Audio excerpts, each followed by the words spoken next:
All right, Stranger Things fans, the end is near. The final season is just around the corner. And let's be real, Hawkins is basically a giant question mark right now. There are so many loose ends. So today, we're going to break down the 5 absolute biggest mysteries that the show has to solve before those final credits roll.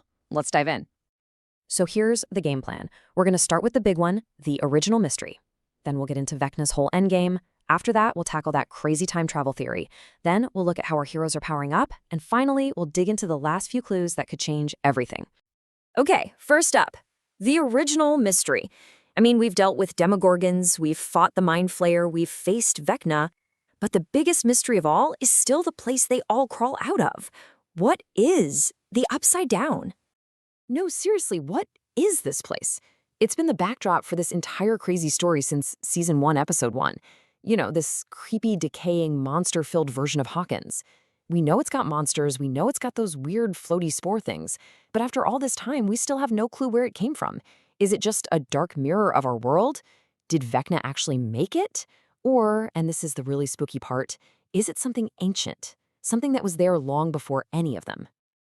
Okay, so the closest thing we have to an answer actually comes from the stage play The First Shadow. It introduces this idea of a Dimension X, a really old primordial realm that a young Henry Creel managed to visit using some shady government tech. And apparently, that's where he first bumped into the entity we now know as the Mind Flayer. So years pass, 11 yeets him into that dimension, and boom, he becomes Vecna.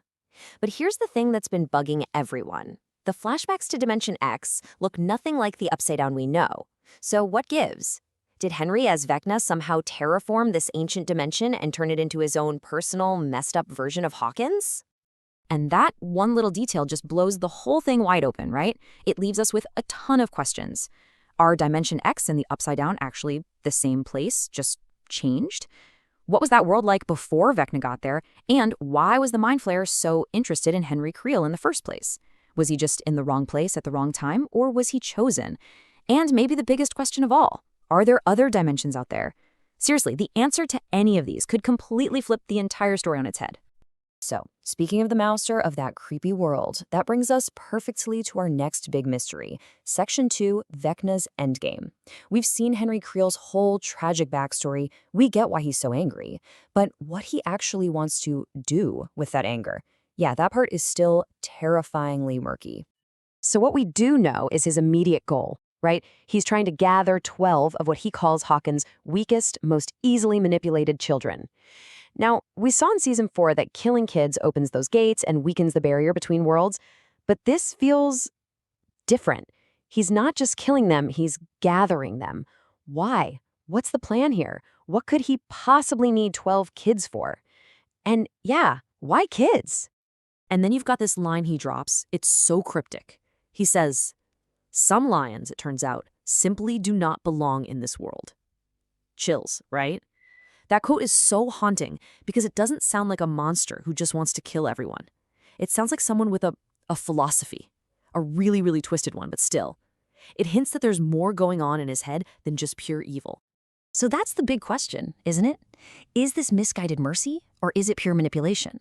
Does a part of Vecna actually believe he's saving these kids from a world that doesn't understand them, just like he felt he wasn't understood?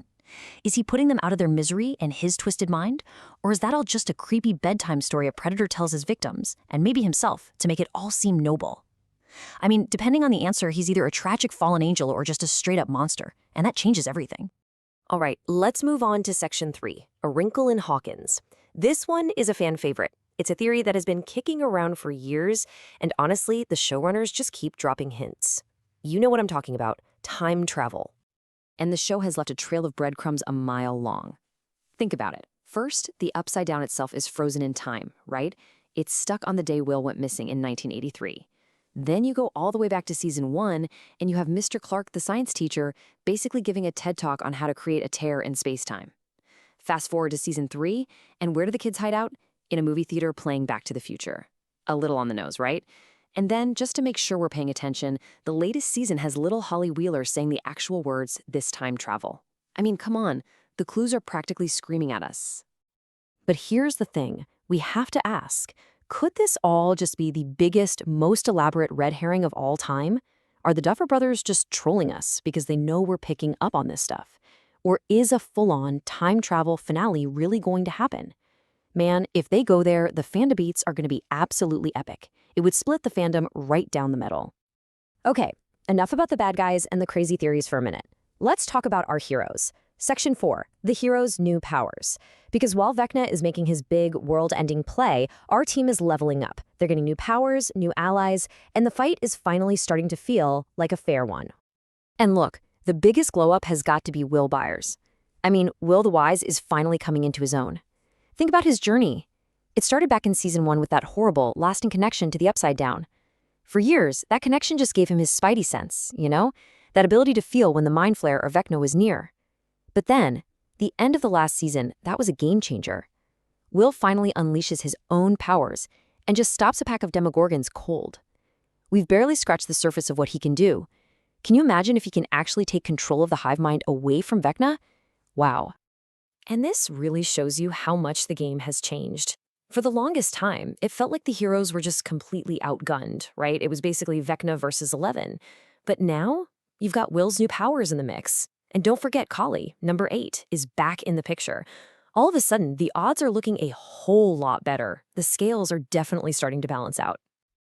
And yeah, speaking of Kali, her return brought something huge to the table. Let's call it the kryptonite effect. We found out that the powers of one of Brenner's kids can actually be used to neutralize another one, to basically shut them down. Now think about that. That's massive. If 8 can do that to 11, then why couldn't 8 and 11 team up to do that to number 1? To Vecna? This might be it. This could be the one loophole, the one weakness they need to take down a guy who seems pretty much invincible. Okay, so for our last section, let's bring it back to Hawkins, back to the things our heroes can actually see and touch. Section 5, the final clues. We're talking about 2 very real, very physical mysteries that have popped up, and they almost certainly hold the keys to winning this thing. So let's break these down. First, there's what Max calls her safe cave. This is a place inside Vecna's own mind that he's completely terrified of.